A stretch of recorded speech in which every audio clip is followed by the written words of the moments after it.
It is estimated that 40% of the food in the United States goes to waste. Well, not in the Jones house. Today, let's talk about how we can reduce food waste, save tons of money, and eat better.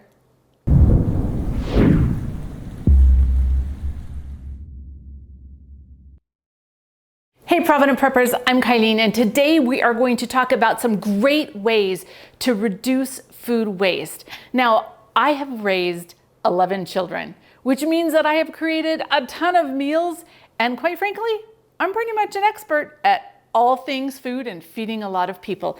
One of the ways that we were able to accomplish this so well is by reducing food waste. So by cutting that waste, we save money. But one of the other things that we've done is we've closed the loop and created fertility that allows us to use whatever food we would have gone to waste in a way to be able to grow food on our property and increase fertility. Let's talk about how to change our view of food. Instead of looking at leftovers as trash, let's look at them as your next masterpiece. Let's start with fruit. Now, I've got these bananas and that right now they are just about ready to turn. There's a whole bunch of different things that I could do with them. I could just hurry up and serve them. I could cut them up and drizzle them with chocolate syrup, which would make them disappear very quickly. I can just take them and I could peel one. This is one of the things that I think is important. Let's talk about this right now. I'm going to freeze this banana for later use, whether that's in a smoothie or in muffins, anything like that where I want to add a little bit of banana flavor. I need to think about what size bag I'm going to put it in the freezer. You could just toss this in the freezer like this. The skin would turn black, and for me, I think it's hard to peel. So what I do is I peel the banana and then I put it in small bags. And that way, suddenly you've gone from the limit of a few days to up to a year, but you do need to package them correctly in the right size bag, because then once they're frozen, it's hard to break them apart. So that's a good little tip. My favorite thing to do with them is actually to freeze dry them.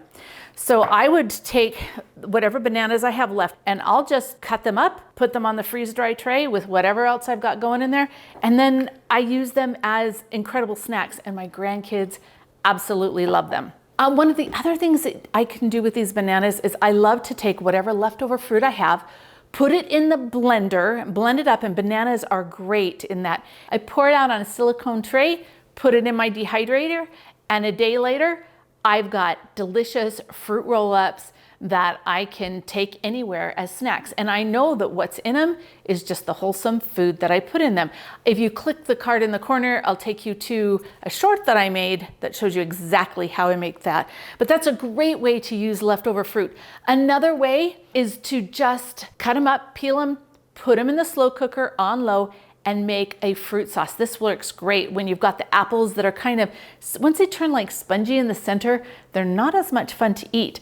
But if I make this apple sauce or fruit sauce, I'll just put whatever fruit I have. Then I can add a little bit of cinnamon and I can serve it warm.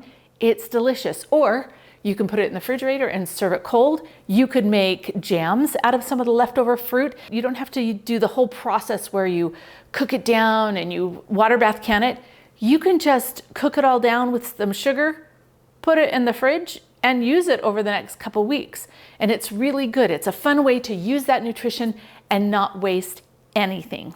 One of my other favorite things to do is make muffins. When my kids were living at home, we would have muffins on a regular basis because I would put leftover fruit in it, I would put leftover greens in it, I would put leftover oatmeal or any type of grain that was cooked in it, and the muffins just turned out to be this delicious mixture of all kinds of different fruits and spices and vegetables, and my kids absolutely adored them. That covers kind of fruits. Now you can do a lot of the same thing with veggies, but one of my favorite things to do is look in my fridge and see which vegetables are starting to kind of turn out a little bit less than they used to be. Oh, which by the way, if you just want to put them in ice water, it'll bring life back to them. It's shocking the way that it does that, but just a little bit of ice water for 10 or 15 minutes and it will rehydrate them. I'll look for what's in my fridge and I will just make this amazing vegetable soup. And then when we talk about the vegetable soup, so perhaps I don't really want a vegetable soup that day or for the next couple days, but I've got all this stuff to make. Well, all I do is I take those and I put them in these single serving containers. Now this is a single serving for John and I, but you could also do it a little bit smaller and stick them in the freezer. That way when I come home from a hard day or I'm working and I just need a snack or I don't feel like cooking, I can just take one of these and I put it in the microwave. I don't microwave it actually in this container. I put it in a regular bowl. And then I have a meal that I know what ingredients are and they're healthy. And we did this thing the other day where I made this amazing soup of leftovers. The first thing that I did is I roasted the vegetables and I put strips of turkey bacon over the top, which makes the flavor just amazing. And then I put it in the crock pot with some homemade chicken stock and I blended it all up, cooked it up. Then toward the end, I added some leftover cheeses that I had. We ate that night and I put some in the fridge for the next day, but the rest of it I froze in these containers. Now, this tastes like the Zupa's soup. It is so good. And I know the nutrients are amazing in it. And I didn't put any preservatives or bad ingredients in it. But when we calculated it out, one serving of Zupa's soup is $7 or $8. But this, I made this entire pot for less than $10. So we figured my pot that I spent $10 on is actually $50 worth of soup. And that's all there, ready to go whenever I needed it. That's a great way to save money and to increase the convenience. Let's go back to those roasted vegetables. So I did the same thing. I had some extra broccoli because you buy the big packets. Like if you're buying big packages at Costco, sometimes you can't go through it all. But yesterday I roasted this with the bacon again because that is totally the way that I love it. I had it with my dinner last night. And then this morning for breakfast, I'm actually snacking on it cold because I love that. In here, there's onions, there's peas and broccoli. Well, what I'm going to do with it in just a little while is I'm going to freeze dry it into these little snacks. When I made the soup, this was some of the Brussels sprouts that we had, and I just sliced them up because we want smaller pieces when we freeze dry it.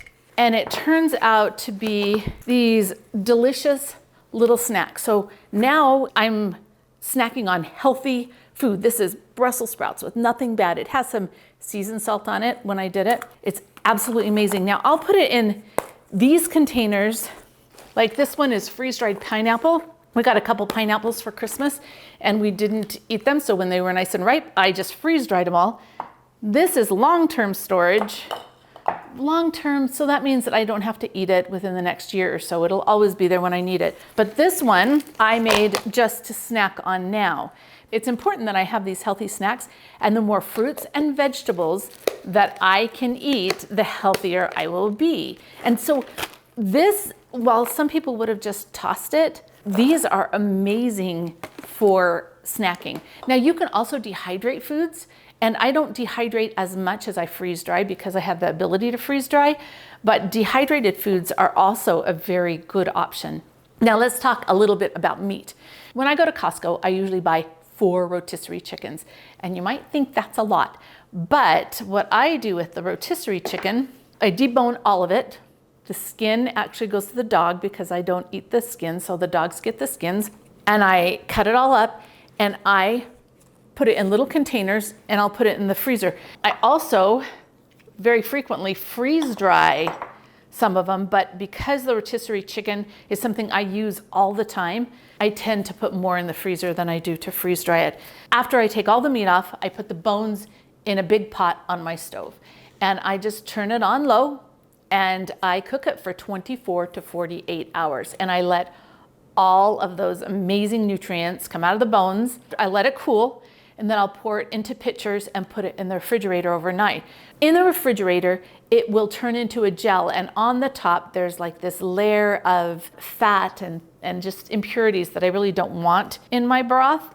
And so I'll scrape that off, and the dogs are always really happy when I do this because they get that over their food. But then I will put it in containers. Again, I'll put some in this size container and some in this, depending on what I'm doing. That costs me practically nothing. Sometimes after I take the bones out, I want to make a vegetable broth, which is another fantastic thing to do with all your leftover vegetables, the ends of your celery or your onion skins and all kinds of vegetables. The more vegetables you put in a vegetable broth, the more nutrition you'll get out of it. So I'll take the chicken broth and I'll actually add the vegetables and let those cook for 4-6 hours, depending on my mood. I don't want to cook the vegetables to death like I do the bone broth. With the bones, it's really important that we do it for a long time, but the vegetable stock, I really don't want that long. So sometimes I do that with the vegetables, and sometimes I just have plain chicken stock and plain vegetable stock. So that's another way to use your vegetables. Back to the meat. So with that rotisserie chicken, I've taken this chicken that cost $5 and totally got my money's worth out of it. You can also do that with leftover steak or ham or hamburger. You've got all those options where you could even dehydrate it to use it later, but you've got to make sure that you store it correctly. I missed the greens. Greens are a huge, valuable resource, but sometimes these containers are really big and you might not get through them before you're able to use them all. I love to put them in smoothies, but sometimes we just don't make it to that point. Well, if you take whatever your leftovers are before they've gone bad, you can dehydrate them even just in your oven, or you can freeze dry them and turn them into a flour. Then you can add them to your smoothies later. You can put them in any of your baked products. They are delicious in the muffins, or you could add them to soups and stews. It just extends the shelf life and preserves that valuable nutrition for your family. Now let's talk about grains. So if you've got a whole bunch of leftover bread, or you're not going to go through that loaf of bread, one of my very favorite things to do is to cut the bread into crouton-sized squares. And depending on who you're making them for, John likes me to use olive oil, I like butter, but I make this little concoction with Parmesan cheese and garlic salt and either the oil or the butter, mix it up, and then I just shake it to coat it, right? I usually put it in a big Tupperware bowl with a lid, and then I cook them in the oven. And then you've got these croutons that are so delicious for snacking or for on top of your salads or in your soups, but it took that bread that was going to waste and revitalized it and made it into something even better than it was before. You could also make French toast, or there's casseroles that you can make, put it in a meatloaf. Just think about all these different things that you might be able to do instead of just wasting it.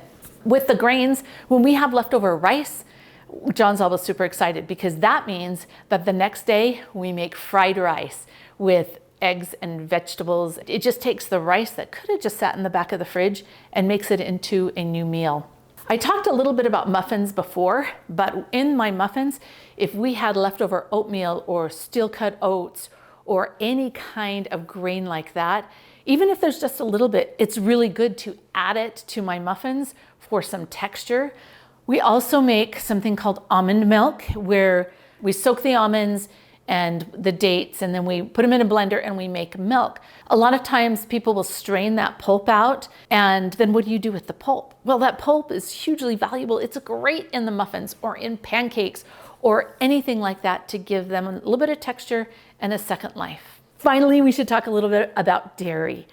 I don't drink milk. John doesn't drink milk, but I love yogurt. And so if we buy milk because the grandkids are coming over or something, I'll have a lot extra, and I don't want that to go to waste. So I will make yogurt in my Instant Pot overnight, and then I'll freeze dry it. If you've got a little bit of yogurt left, yogurt or cottage cheese or sour cream, any of that stuff, you can very easily add that to the muffins, adding a little bit more nutrition, and it makes the texture amazing in them. It's also great to use those in pancakes or any other baked product. So don't let that go to waste. If you've got a little bit left before that mold takes over, make sure you use it. Now, with the leftover cheeses, I love to use that in soups. If I'm making a cream soup, or I'll intentionally make a cream soup so that I can use the cheese in it, or I'll freeze dry it, or I will stick it in the freezer. Now, if I stick a block of cheese in the freezer, it tends to be a little bit crumbly when it comes out. But if I go ahead and cut it into cubes before I freeze it, then it makes it easier for me to use. And I like to do that. You don't have to, but I definitely like to do that. We've talked about a lot of ways to save food and to make sure that we are not wasting. However, if in doubt of the safety of the food, throw it out, no question. Don't ever try to repurpose a food that may make you sick. I think that's really important, right? If in doubt, throw it out. Everything that I've talked to you about today is the hierarchy. That's the best place for that food to go. But if I have like meat scraps that I'm just not going to be able to use, or there's not a way to repurpose it for human consumption, my dogs are very happy. Some of the vegetable scraps you might not want to use. You can, well, let's talk about that for just a second, because here, these are beet greens from my beets. I freeze dried them and now they go into smoothies. And so this is a little bit higher purpose, but I can tell you that both my chickens and my rabbits go crazy over things like the beet greens or the tops of the carrots or anything like that. So that is the next level. We never waste eggshells. Eggshells are so very valuable. We just crush them and put them in the compost. And pretty much anything that we can't use here, we will compost, because that closes the loop. It leaves fertility in our yard. It keeps putting it back instead of wasting those nutrients and sending them to a landfill. By using that compost, that is, oh, so good for your garden. And that's one of the reasons we have the chickens and the rabbits. Well, that's probably the only reason I have my rabbits. No, they're so cute, but they create this fabulous compost ready to grow even better vegetables the next year. So I hope that I have given you a little bit of inspiration. If there's only a few takeaways, learn to make soup. Seriously, soup is a great way to use a lot of the things that are left over, and it's a really good way for your body to uptake that nutrition. I hope that I've been able to share some of the simple, thoughtful ways that I reduce food waste and save a lot of money. But now for the question of the day. What tips do you have for reducing food waste and saving money? Comment below. And thanks for being part of the solution.